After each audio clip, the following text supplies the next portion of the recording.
that before we like turned on StreamYard, but hadn't started rolling it, and I punched myself right in the face trying to put my headphones on. Oh no! And I'm like, I am so happy Oh that we my weren't recording. God! Yeah, I just like Oh, had the headphones yeah. and I slipped, and I just Yep. like, Yeah. oh, I Yeah. got myself good. My right ankle, the inside ankle on my right hand foot is super achy and in pain because yesterday in Flagstaff I took an errant step on a path and somehow, I don't know, it was like it was rigged like a freaking booby trap. Oh no! I stepped on something, some kind of slate or something, catapulted with great force a chunk of cholla cactus, that just sort of hangs out on the ground Yeah. waiting for an animal to pick it up anyway, and rammed it into my ankle. And I had to like pull, like there was like this Oh much shit! thorn in my ankle, and I think it hit the joint. So Oh, how did you I fucking do didn't, that? huh? How did you do that? I don't Like, know. It's horrible. And I mean, I just looked down. I was like, oh, aha. And then we had to like carefully, and of course the whole thing is covered in spine. So you have to be so Yeah. careful just getting the thing out. But I was like, I'm going to have to pull harder because there's so much embedded in my skin. It was horrible. Oh. So 24 hours, more than 36 hours later. And I still like, I'm feeling it. It's a little alarming. That's awful. God love dig you, out some Arizona. swine. You were surrounded by She got- swine. She got bit by a rattlesnake, Mhm. and Brandon grabbed it, and she broke the teeth off. Did he pee on and it? They were still in They're her, supposed to pee on it. still in her leg. Yeah. We In her raced to the beach. her right hand foot is what she told me. Her right hand foot. Right hand foot. I read somewhere that if you get a jellyfish sting right after a snake bite, they cancel each other out. So Right. we raced to the beach. You do have to suck the poison out of the jellyfish bite, though. See, I thought that was a sting, and there was nothing to suck. No, you could, but you should try. You should try. Always try. Yeah, I feel like that should be your go-to to try that first. Yeah. In any situation. Man, I have to pee too, but also I forgot my iPad, so I guess I'm going to read the questions off my phone. That's not anyone's problem but my own. Do you need to pee and get the iPad? No, I'm not going to get it. I can make it work. You guys are going to hear JV's voice on Sunday. She makes a that's surprise right. guest appearance on the main episode. I hear her right now. Yeah, but you don't usually hear her on Sundays. Oh. But you are going to hear her on this Sunday. Oh, okay. Pretty excited for this one. I'm excited just because I know what it is. I was texting you as soon as I was like, "Did you really?" Like, yeah, and there's more to it. And actually, when you heard me out there say the F word real loud, yeah, it was because in looking for an answer to something somebody asked for this episode, I was quickly reading through post conviction from the appeal. Mm-hmm. What's the word I'm looking for? Transcripts from the appeal. And I came across something that would have been relevant for this episode that I didn't know. But it's done. So we'll talk about it on follow up. It's not huge, but it was like there's anyway, you'll see. I don't want to get too far, but it's crazy that there's 5 potential suspects that all have reasonable leads. Yeah. And Chris does not seem to be suspect. Why are you talking about this right now? We're not Save it. Because this really shouldn't go in this episode. Yeah. Oh. Yeah. That's for the next one. Yeah, I guess we should start this one because it seemed like you had a whole bunch of questions. I started buzzing. I do, but yeah, let me just pull this up since I don't have my iPad. Now I'm getting hot. Hang on, I need to take my JV. My kids are loving Splinter Cell. Oh, cool.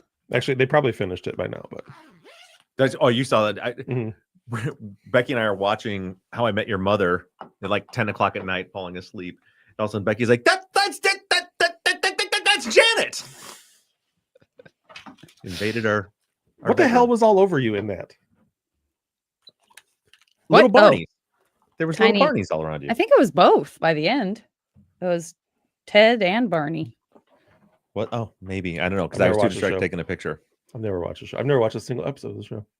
So I'm sorry. So in that it's a pretty good show. In that episode, Janet arrives and Ted is trying to hook up with Janet. Barney told him that he had previously hooked up with Janet, and so the scene that I was showing you was Ted trying to put the moves on her, and then envisioning tiny little Barneys talking shit from. That's why I was like, "What is on her?" I can't figure out. Yeah, Yeah, it's little weird. people. Yeah. Yeah, It's it was a weird. weird episode. Okay. It's a fun one. Janet was perfect, best actor in the whole show, as Thank usual. you very much. Thank you. Thank Really you. pulled it off. Thank you. All right. You still working on whatever you're working on? Or Nope, I got it ready. I got it pulled up. All righty. Let's go ahead and end this pregame. Then, pre-gamers, thank you guys so much for joining us today. I appreciate you being there for me to get out all of my pent out rage in my rants. For those of you that are just straight main show listeners that like a good Bob Ruff rant, I don't know if you. I mean, it was a rant, just not the type you're Wait, are probably we on the used regular to. feed now? We're on the public feed. Yeah. Oh, good thing I didn't say anything bad. Good thing. All right, we're gonna end this. Oh, not there. Here. All right, pre-gamers, we love you guys, and we'll talk to you next week. I almost ended the fucking stream. Bye, guys. Bye. Stupid idiot. Out of practice. All right. Hang on. Let me send Erica one little message. Zach was in studio with me and JP. Remote. Okay. My feet are freezing. Are we ready? What's the temperature there? Outside, I don't know. Inside where I am, it's like 59 degrees. It's really cold. Oh, see, I didn't run the heater this morning. outside, according to my watch, it's 16.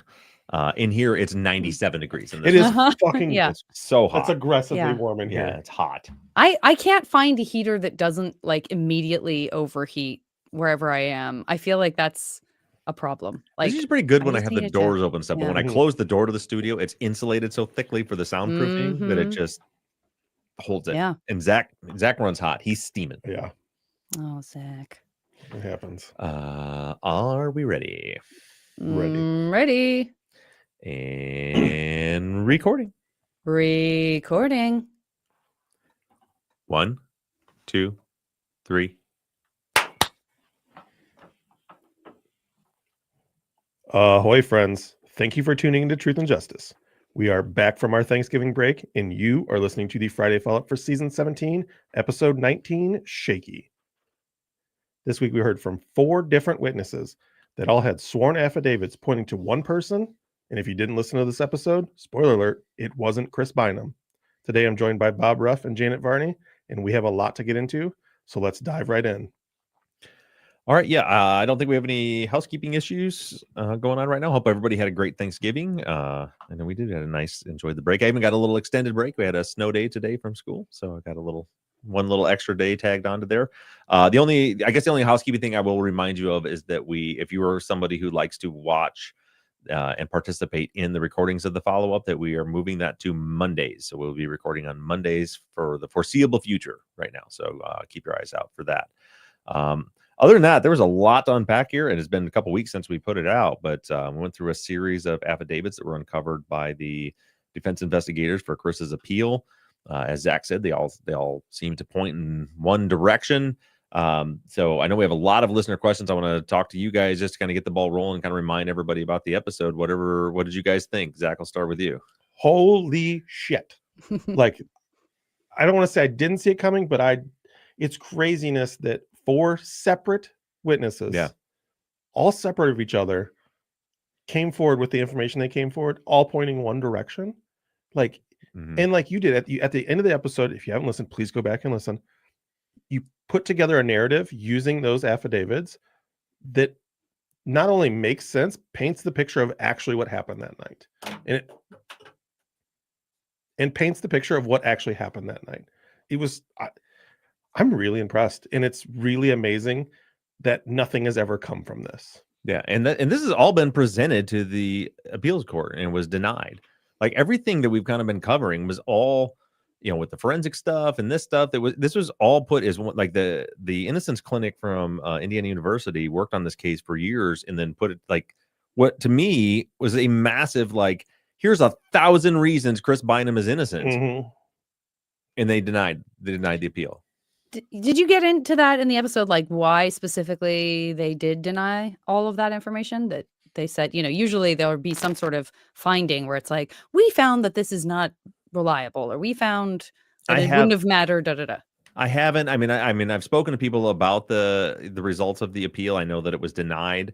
I've focused on the exhibits from the appeal, all the evidence that was recovered in the order or the motions that were filed. I haven't gotten into. I was just talking about in the pre-show before this how I was going through some of the transcripts of the appeals to try to answer some questions, and was finding a little bit more. So we're going to be getting into some of that stuff. But no, I don't know what the ruling was based on, but essentially they just, it seems as though that the state just kind of just argued against everything, and I wonder if some of it was that it was just too much stuff thrown at the wall at once, where it's like, well, here you're saying it was this guy, but then this evidence seemed to say it was this guy, but then this evidence says it was this guy, and there's just too much.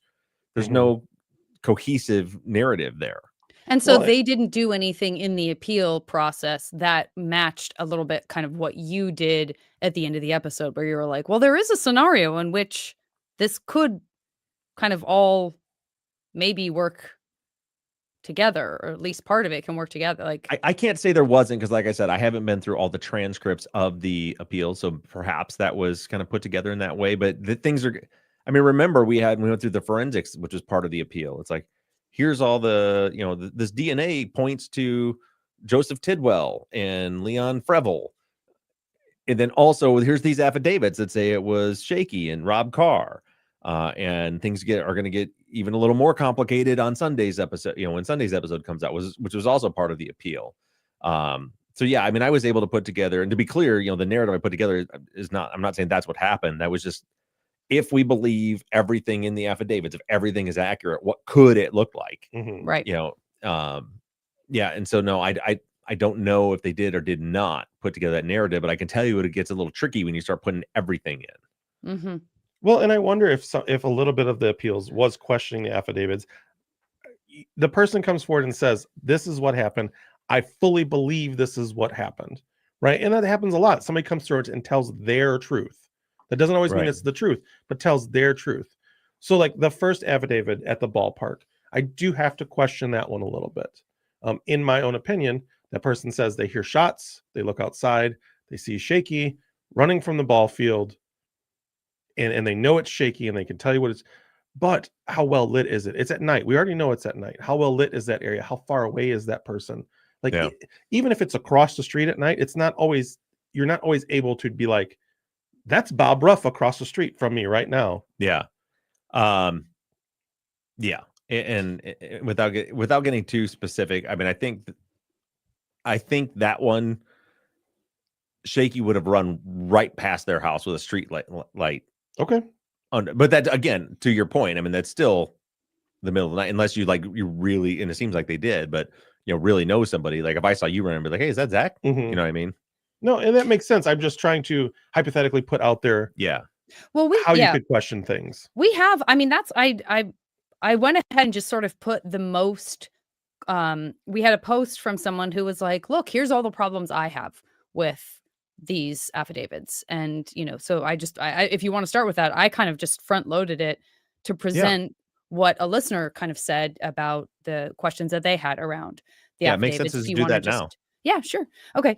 So Juan says these affidavit statements are kind of shaky, pun intended. We know the cops showed up at Amp's house at 3 a.m. The neighbor states at 1 a.m. they saw Rob and Shaky leaving the house. At the same time, the ball field witness saw Shaky running from the ball field.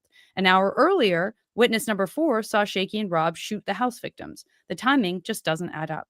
The only statement that lines up is witness number 3. She said around 3 a.m. they came over, changed clothes, and burned the bloody ones. With these statements, I can't call Shaky a suspect, just someone of interest that needs to be investigated more. Yeah, so it seems like most of the issues they have is with timing. And for anybody that's listened to me for a long time, this is consistent for me. The time, particularly 10 years later, the times don't bother me. So when somebody says like around 1 a.m., 10 years later, I mean, could it have been 2 a.m.? Could it have been 3 a.m.? Could it have been 2:30, 1:30? Who knows? So the timing things, those don't bother me at all, in my opinion, just because I've seen it. I've questioned people, I've interrogated people in trying to, if you can't find an anchor in there where they're like, I know it was 1 a.m. because I was watching Letterman and he came on at 1 a.m. So that's how I know that it was 1 a.m. If they're just saying it was about 1 a.m. a decade later, that's pretty squishy to me. So if the only, and I'm sure there are other concerns than that, but if the only concern is that the times don't line up, that's not a concern to me, because the times are just, they're to me, 1 a.m. means it was sometime in late at night. Right. Yeah, I guess I'm trying to think of what questions I had specifically that came up. I thought someone would bring this up, but I don't think anyone did. If we get to it and I suddenly realize that like I'm stealing someone else's idea and I thought it was my own question, I will totally apologize for that if we get to this person's post. But I thought someone would say, and not that we have an answer to it, but I thought someone would bring up the fact that that the witness, I'm trying to remember if it was 3 or 4. I think it was the last one, but the witness who said, "Why did this happen?" asked Rob, "Why did this happen?" And Rob said that, or Shaky, someone asked Shaky, "Why did you have to do that?" And he said that B recognized me from that other shit. And I just was, for me, I was like, "Oh my God, like, what is the other thing?" Like, Well, what is the other thing that, was you that know the what I'm saying? person? Like, Are you talking about the affidavit from the person that was in the car with them? maybe that's what it was. Because if I remember correctly, that was the way I took it. Was he meant she was a witness from, essentially I would think that it would mean like that Suzanne or Angela knew that he was with Liz and Sheila, so they recognize him from that, or Why? knew. Well, why? So how would it be that only one person at the house knew who they were with? Doesn't that seem Well, kind of weird? again, that's if we're taking everything very, very perfect memory literal 10 years later, right? It's so Also, the other thing about that is they said this B, that doesn't refer to a woman either. not That's necessarily. just vernacular. They But could it have was been just a referring to Aunt. singular. It was just singular, and I just thought that I don't know. I thought it almost sounded to me after I listened to it a second time like one of the first women ended up being killed because they recognized him from something else, like knew him from something else. And this is just what he does. Like, oh, well, you knew me from this, but unfortunately, now these other people know me from this thing I just did to the woman who knew me from a different thing. And like, I just clean up. Like, I just clean up. I Yeah, don't know. I think if I was interviewing this person like that the next day, that would be of more concern. And this is just me, the way I look at it. That would be of more concern to me. 10 years later, recounting the exact words that were spoken, and if it's true, in an extremely high stress situation where guns were just fired and there's a scary dude in the car and is yelling at you, and you're recalling like what was said, were those his exact words, regardless of what she said, the exact, like I Yeah. wouldn't expect that memory to be the actual exact words that were spoken a decade earlier. Yeah. Fair enough. Well, and I think in affidavit 3 and 4, there's similar things. I think in 3, the the the witness asks why, and he says because they knew too much. Yeah. And then in 4, it was because that they knew that B knew whatever. Yeah. And I took it the same way you did, Bob, is that I felt like it was just referring to the ball field crime, and that they knew that he was with those two individuals. It's tricky with these because it's hard not to feel like you're cherry picking stuff. So I just to acknowledge that, but I try to be consistent with that. I try to be thinking about what's reasonable for someone to have specific memories about a long time after the fact, Mm-hmm. right? So like, again, like times, you've heard me say a million times, times are just not the I'm ever worried about. Now, if they said it was noon, then it would be a problem. But 1 a.m. to 2 a.m. doesn't bother me at all. I think the thing that bothers me probably the most in this whole situation at the moment is affidavit 1 and the idea that they saw Shaky leave alone. Yeah. Like, was there another person? Where did the other person go? If there was another person, who was it? It probably wasn't Robert Carr. If he's meeting Robert Carr later, they seem like they were together. Yeah, according later. to affidavit number 3, they didn't meet up until at the house. I wondered that too, and it was like, is it one, can it be believed? Two, is it possible if it went in the sequence he's saying it went, if there were shots and then Shaky was running away, was the second person still dragging bodies and then caught up to him later, right? So was it, or did they scatter when they ran? And it almost feels like that crime scene in particular, in my opinion, needs two people. The crime scene at the house, you could probably do it with one person. Yeah. Right. But the crime scene at the ball field, you almost need two people to control both of them. Yeah. So that's my concern. And what do you think the circumstance is in which, I mean, I think you talked about this a little bit, but the circumstance in which Rob now has to meet Shaky at the house, even though Rob wasn't necessarily part of the first half of the night, he's there just as backup. Like, I don't know. That's just all very interesting. I mean, I don't know. I mean, all I could do the is whitest, most like inexperienced person in the world. I totally recognize that. It's just like there's just it because it's such a chaotic night of death. And these affidavits give us a different picture or give us an additional helpful picture potentially. It makes you want to fill in those gaps even more desperately. And I don't know that I'm doing a very good job. Yeah, and I don't know either because I think I speculated in the episode that maybe it was somehow he gets on the phone and calls and is like, "Hey, I need a ride. Meet me at Amsky's house," or because he needed a ride out of the neighborhood. Maybe it was a coincidence that they met. But I think didn't the third affiant say that Rob told him he had to go meet somebody there? That I thought so. I think so. And then the other witness saw someone go in right before him. Yeah. Yeah, and which would have been Shaky in that scenario. Yeah, I don't know how that shook out. It's hard not to believe. I think Zach put it well when you said that, kind of telling their truth that like that's how they remember it now. And it's hard to knowing who these people are and their lack of connection or. Like I said, they had nothing to gain and everything to lose by coming forward like this. That it's hard not to believe that some version of this happened.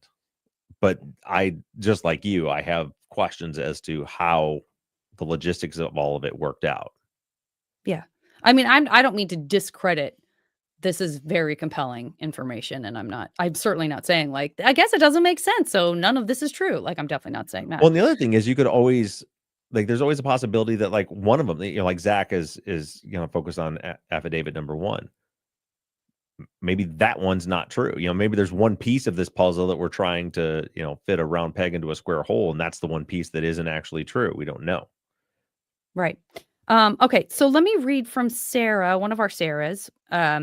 Says, I assume all these affiants, or at least 1 through 3 from 2010, were found by defense investigators. Can you reconfirm?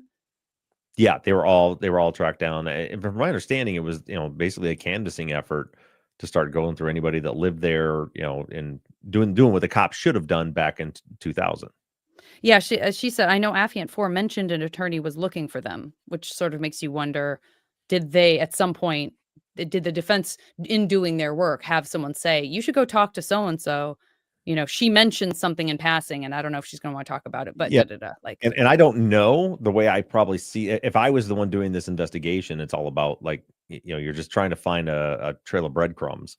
And so if I've had spoken to affiant number 2 and 3, and they both mentioned Rob Carr, then I'm going to start questioning people about Rob Carr.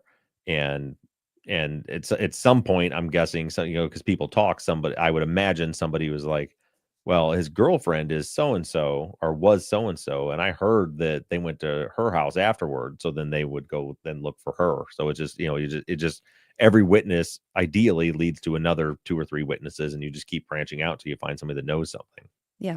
Sarah also said, anyone else find it odd that Rob drops off one person blocks from their house so Shaky doesn't know where they live, but then drives Shaky to another woman's house where she lives with her 5 children? I assumed that Shaky was the one who like said, we're going to this other, like, take me here, rather than, well, I don't know. It's weird because the impression I got was that was Rob's calls it his girl. So I don't know if that's like his actual girlfriend or if he stays there with her or what the but I definitely got the impression that that wasn't one of Shaky's contacts.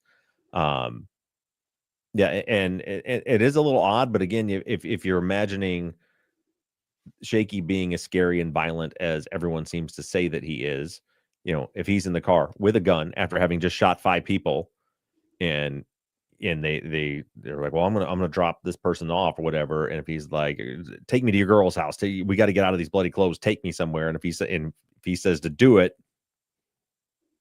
you're going to do it, Right. or risk, as according to her, Rob was afraid of getting shot too. Yeah. And then lastly, Sarah also says, do we know when Shaky was incarcerated and for what crime? Shaky's incarcerated right now for bank robbery. I think he was sentenced in 2024. The bank robbery occurred in 2022. He was sentenced to 10 years. I don't know if that goes from 2022, because I'm assuming he would get credit for time served. I don't know when exactly he was picked up for that, but he was given 10 years. So I think his projected release date would be like 2032. So probably coming up in 6 years or so is when he's due. And there was indications when I've been reading some of the documentation about that arrest that he had been been arrested for a bank robbery prior to that, also another one. So I don't know. I'm still working on trying to track down exactly when he was in and out of prison, but right now he's in prison for bank robbery. Gotcha. Melissa and Julie both had questions about where the affiants were found and by whom, and then also just, of course, everyone is wondering, like, how did this not result in something going forward in the appeals process? Julie also just specifically asked, can Affiant 2 or 3 confirm Shaky was wearing a black hoodie? And when Rob saw Affiant 4 2 weeks after the crime, what attorney was looking for him that he spoke to? So the affiant number 4 was also contacted in 2010, I believe. It wasn't 2 weeks after the crime. It was 2 weeks after the crime when they moved away. They fled the area because they were afraid of Shaky. And it was Chris's attorneys that were looking for, and it was her. That was Shaky's air quotes girl. It was Shaky's girl or Rob's girl? Oh, excuse me, you're right. I meant Rob's girl. It was Rob's girl. Yeah. Okay. Zach says, I feel like the working hypothesis for this case was multiple shooters. These statements all seem to suggest a lone gunman. It seems like one or the other may need to be reconsidered. Yeah, I don't know, because there was, what was it, Affiant 3 or 2 said they saw the second one, which we haven't talked much about, is the one that lived nearby. That's the 16-year-old at the time? Yeah. They saw the shooting, and then they said they saw Shaky and Rob run out of the building. Right. Yeah. Right. So that one would support 2 shooters. But then Affiant 3 says that when Rob got there, Shaky was already in. But I think he also said that Rob went inside and then they came out together, right? That when Shaky went in, then he went in, then the shots happened, then they both came out right afterwards. The only thing that suggests, if it was Rob and Shaky, the only thing to suggest that Rob wasn't part of the shooting is affiant number 4. And that's based on her conversation with Rob, who who said that Shaky did that. Shaky killed 5 people. Mm-hmm. But in that circumstance, yeah, what would you expect him to be saying? Right. So, and I'm not saying that he wasn't, but let's say he was also shooting. I don't think it would be unreasonable to think that he would then tell his girl that Shaky was the only one that did it and he wasn't part of it. Got it. So just to tie this up in case there was any confusion, the first 3 people are all male, presumably. I'm not saying that this super matters. It's two male and 2 female, right? Correct. Yes. 3rd and 4th female. Correct. 1st and 2nd male. Great. Yep. I think you just said something that made me think suddenly that the 3rd person in the car was a male, and I was like, wait, what? I thought she was female. The first one was a male that lived near the ball field. Right. That saw Shaky running. The second one was a male that lived near the 10th Avenue house that saw them fleeing. Heard the shot, saw him fleeing.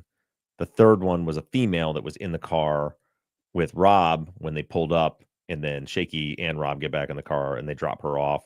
And the fourth one was the air quotes Rob's girl, where they went to her house to change clothes. The thing that I think potentially supports, and you guys can disagree with me, but I think the thing that supports number four's account of what Rob said is that it's hard to imagine Rob having someone that's just there at random, that's a buddy or a date or whatever, however you want to think about her being there, because she does kind of say she was like pretty random, that she was like, oh, right along, that he would knowingly go to someone's house, like, with a possibility, or if there was any, I mean, so even if he participated in that second shooting, it feels like he certainly probably wasn't planning on doing that. 'Cause I don't know why you have a Why you random pick up a girl friend. to go Yeah. riding And then around you're like, drinking. pardon Yeah. me while I go do this. I'm gonna just go kill someone. And then you'll be in the car when this guy, Right. Shaky and I come out. That just doesn't seem like it makes sense to me. Yeah, that's true. And again, all of this gets hard because you're dealing with not only memories, but also people don't always tell the truth for different reasons. So like I said, I gave the scenario based on if we take them all at face value and assume they're all true. But, if this person was, could have been a very good friend of Rob's, and they may have sanitized Rob in their version of it. You know what I mean? So like somebody who's like, yeah, I want to help. Good point. And I'm not saying that happened, but it's like all these things have to be considered. That's why all of this is one of the people said, they're a little shaky. They are, and that's why I kind of tiptoeing through here, like trying to pull like where are the consistent threads here?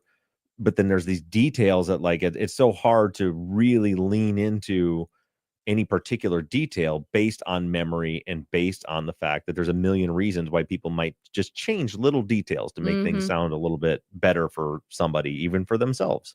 Yeah. For example, you're talking about like, why would you go pick up somebody just to go ride around drinking and then go kill somebody? Well, what if that isn't? What if they were picking up because they were going to go do a drug deal, Right. and Rob said he's going to go bust some people up on the way? Right. They're not, and they just didn't share that detail. They changed that detail to make themselves look better. Right. Yep. Yeah, totally. Faith says, was Shaky's DNA in CODIS when DNA from Sheila's assault kit was run in 2018? I don't know. I think so. That's why I'm trying to find out if that bank robbery resulted in a conviction. There's different dates and years when the requirements were in, if you are convicted of a felony, your DNA has to go into CODIS. If you are just arrested for a felony, if it goes into CODIS, if it is different in different states. So I'm not positive, but I would think that by 2018 it would have been, based on just what I read from the 2022 case, where they said that he had a prior bank robbery. But I think it's a prior bank robbery arrest. I don't know if there was a conviction there yet or not. These are also things I'm still looking at. Yeah, so the scenario in which there's DNA evidence from both of the female victims at the ballpark, and none of that matches Shaky, is interesting. Yeah, well, it does. It certainly points to, at the very least, an accomplice. The DNA in question, the one that's not identified, is from Sheila's vaginal swab, who was found nude at the scene. I've stressed this on multiple episodes. Like, that's a big deal to me. With Liz, it's a little trickier. Even the oral swab with Joseph Tidwell's DNA, I think because it's an oral swab, and it's likely, I think, that it probably is somebody that was there right before this happened, or that happened very, very shortly before she was killed. But because of the sex work she had been doing prior in the night, I can see, I'll say this, I can see an argument to try to explain that away. I can see how it seems compelling, but I could also see how somebody who could convince a judge that it's not compelling enough. Right. But the DNA from Sheila's vaginal swab, that is extremely significant to me. And that's the one that we don't have identified, that didn't come up through CODIS. And also, we didn't talk much about it, but that fingerprint, the fingerprints from the car, those fingerprints have never been run through APHIS. They were compared to the victims, and they were compared to Chris, and that was it. So if that fingerprint came back to Shaky, that would be obviously very significant. Sure. Leah says, it seems improbable that Shaky would be so worried about witnesses who had seen him with the ballpark murder victims that he would need to kill them to keep them quiet, but then takes additional witnesses with him to eliminate the first ones. I'm sure there are possible explanations for this, like the additional witnesses, as you just said, Bob, like the additional witnesses having more involvement in the home killings than they're letting on, but it did give me pause. I think a lot of that could come down to who you feel like, and again, I'm offering potential explanations. I'm not trying to excuse or trying to like explain anything away, but it probably also comes down to who you feel like you can trust. Yeah. So if you have, in one of the versions of the story, if you have, you haven't heard that version of the story yet. Careful, Bob. Uh-oh. Careful. Uh-oh. But I'll tell you, in one of the versions of the story, you've got, either Sheila or Angela, or excuse me, Suzanne or Angela, like saying, like, I'm calling the police, I'm going to tell, then you're going to take them out, as opposed to if Rob G is the guy that, that you've done drug deals with and had committed other acts of violence with before, and it's somebody you feel like that you can trust to do something like it with, that I think there's the difference. Right. Yeah. Allison says, what was Chris's relationship with Shaky? Were they friends or just played pool against each other every once in a while? Seems like we have our answer about the anonymous tip. The cops knew Shaky was involved and then knew he and Chris were together that night. Can you remind us of what time we know Shaky was at the pool hall? We don't have an exact time because they never went and got like the surveillance footage or anything like that. And nor did anybody from the police department go interview anybody from the police hall. We know they were there that night. I don't know the extent of the relationship between Chris and Shaky. Like, I knew they were, they definitely knew each other and they hung out together. Chris doesn't deny, I don't think that there were, that they was playing pool with Shaky that night. As far as, the level of their friendship, I don't know. And then Nicole wants to know if there's any relationship between Tidwell and Shaky. She says, wondering if Shaky threatened to take down Tidwell if they came for him, hence setting up Chris for the murder, maybe knowing Tidwell had been with him and or the victims before the murder. Yeah, I have no idea. JC says, a question and an observation. When did Robert Carr die? Given his arrest history, I'm guessing his DNA is on file. Do we know that? Could he be the source of the doorknob DNA? If the Gary PD prosecutors truly had information on Shaky being involved, it's really brazen to throw his name out at trial. I don't know what was handed over during discovery, but any competent defense attorney would be expected to look into him, assuming he was in the discovery files and his history. In hindsight, we know Graddick wasn't up for the task, but it seems a big risk to assume Graddick wouldn't be doing that work. I don't think that Graddick had any inclination that Rob Carr was involved back then. Remember, these witnesses didn't come forward until 10 years later. As far as Rob Carr, he died in a car accident in 2004, so about four years after the murders.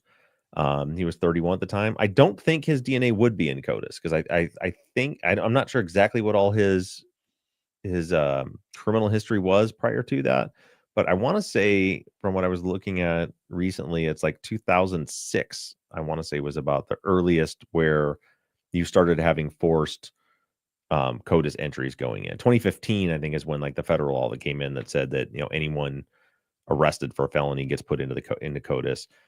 There were some states, Indiana was earlier with some other steps there, but I don't think in 2004 when he died that was the case. Okay. Christy says, since episode 1, I have constantly wondered if the killers had law enforcement in their back pocket. Has the idea or suspicion of the killers being CIs, criminal informants, been tossed around? I've thought a lot about it. I have no evidence to show that other than, obviously there's a connection with Joseph Tidwell and his dad is a cop. But yeah, it seems, here's the thing. All of us looking at this from a logical human perspective, because the question that keeps getting asked for me is, if they had all this evidence against Shaky, why would they frame Chris Bynum? Right. Yeah. That's the question from Sarah, other Sarah too. Yeah. Yeah. So, and we ask that question because we are normal humans with consciences and some amount of ethical standards, and we're looking at it logically. I think what you have to consider is if we have a group of detectives who genuinely, and I think I don't think it could be any more clear than in this case, did not care about these victims whatsoever. I mean, zero effort, none, to find out a thing about them, to find out a thing about how this happened, to run down a single lead. That tells me they saw these people as throwaways. They didn't care that they were dead. They frame Amp as some kind of drug dealer. He was not. They frame, obviously, Liz had some sex work. She was fighting some demons herself going on, but then they're just, they as she said to her mother that, oh, well, what kind of person she was, like they didn't care. So there's no driving force for these cops, from what I can see, that they truly want justice for these victims. What they want is to close their case as quickly and as easily as possible. They want their clearance rate, and this is a big one. There's 5 homicides here that they need to get cleared. You have to understand how much easier it was to get an arrest and a conviction by getting Chris to confess than it would have been to get a conviction against Shaky, even with all of this evidence. Because mind you, a lot of this evidence came later. They could have found it then easily if they had done their job. But you get some kind of tip about Shaky. Chris comes in, tells this story about Shaky. Shaky comes in, denies any involvement, gives a completely different story. Well, now if you want to arrest Shaky, you're going to have to go actually do your job. You're going to have to like do some real investigating, build a case like you normally would, and take all these steps and hope you can take it to trial and get a conviction. But if you can just get Chris to, if you get him scared enough of Shaky that he can just say he did it, then you can wipe your hands of it. You're done in 24 hours, case closed. So that's always going to be my answer to that question. Like, why? And this has happened in other cases too. Like, why would they go through all this when they had this better suspect? Well, because the better suspect required them to actually do their job. Chris was an easier suspect to frame, and they didn't care enough to care if he was guilty or not. That said, it has crossed my mind several times. Could Shaky have been a CI? Because even with everything I just said, you had a somewhat of a confession from Chris. All right, you had a witness on the hook that puts himself there and says and mentions Shaky and Terrell. So I think they obviously knew at that point they could lean on Chris and get him to say whatever they wanted him to say. And yet instead, the step they take is create a situation to where he's afraid of Shaky enough that he comes in and revises his statement to remove him from the statement. I don't see, and they had all this evidence that there were multiple shooters. Their own theory was that there was multiple shooters. That's the part of it that makes me wonder if Shaky could have been a confidential informant. If there was some reason, or he had some kind of relationship, some kind of connection to law enforcement where they wanted him out of this, because they didn't have to, because they almost took an extra step that they didn't have to. It was an unforced error to remove him from the narrative, if we believe everything Chris said, in his version of what happened. So yeah, that's a really long answer to a short question, but yeah, I do wonder if he was a confidential informant or had some sort of connection or something over it, because there's more to it than, there's more possibilities than CI. Was he supplying drugs for some of these cops involved? Were the cops skimming money and off of drug deals, and he was working with them on that? We saw that with in the Benton Harbor Police Department. That was exposed years later. Besides, outside of Jody's case, there was officers that went to prison for doing precisely that. Very similar type of community as far as the demographic makeup and the crime rates. So it could be something as that. As like, I can't have this guy will throw me under the bus, so I'm gonna get him out of the way. There's a million reasons why that could have happened, but something stinks to me. Yeah, I'm really glad you brought that up. And I'm glad you brought up Terrell as well, because that was something that Julie was asking, was, wondering how and if Terrell fits into any of these scenarios with the new players, since Terrell also sort of, was like, I don't need you saying my name, Chris. Like, I don't need you. Yeah. Again, the big thing is, this is what gets me. I personally believe Chris and what he said, in the fact that Detective Donald fed him that whole story on that Friday night confession, that Friday night statement, right? And that means Shaky's name and Terrell's name would have come from Donald, which you would think means they had some kind of information that those two were involved. Right. Somewhere the word on the street was that those guys had a connection to this. And then they let him just walk away. And Terrell never comes back into the pic. Like you said, that's it. Came in. Nope. Wasn't me. Won't talk, walks away. Nobody ever hears from him again. And he's not a part of anyone else's narrative. So yeah, Terrell's a big mystery to me too. And I'm glad you brought it up, because I don't think he's somebody who should be forgotten about, because for some reason he was a random character that wasn't said to be with Chris and Shaky at the VFW. He wasn't part of these affidavits we found later, but for some reason his name made it into that first narrative. And I'd like to know why. Yeah, because just circling back, like, it's possible, we've all established that it's possible, given even all of the new information we got, it's still possible that he could have been at the ballpark. I mean, yeah, right? yeah, Like, exactly right. Yeah, that because if again we take all these affidavits and we believe them all, and he, maybe he was there and he was the one moving bodies and moving cars when Shaky bolted. yeah. I obviously, that's wild speculation. I don't want to like put somebody in the frame who doesn't deserve to be, because then I'm just like a cop who's not doing their job. Right. But yeah, as far as just kind of persons of interest, or just trying to figure out like what are your resources, since the cops didn't care enough to really do their work. Yeah, and then just come back to the CI thing.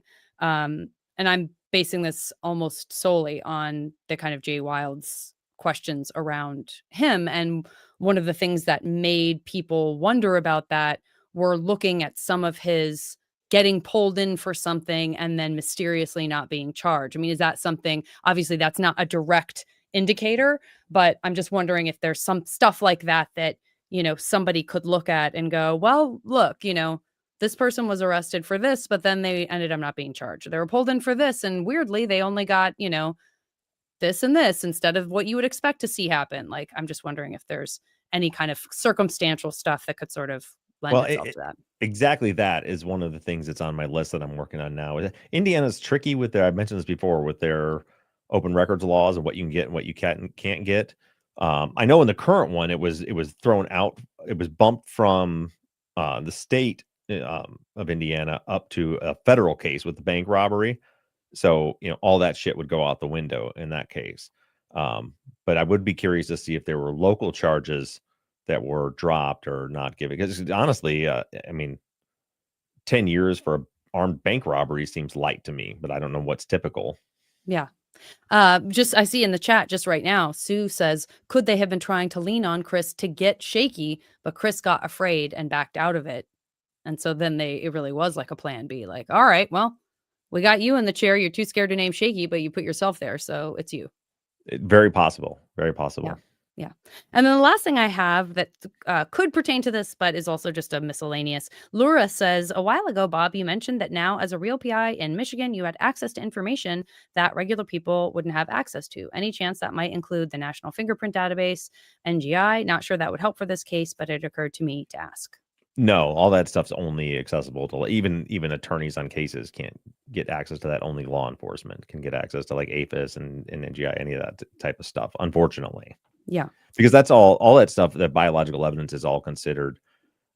There's privacy laws against it. Like, for example, if you file a FOIA request, actual fingerprints, like images of fingerprints of a person, will be redacted because that fingerprint is considered personal information. Okay.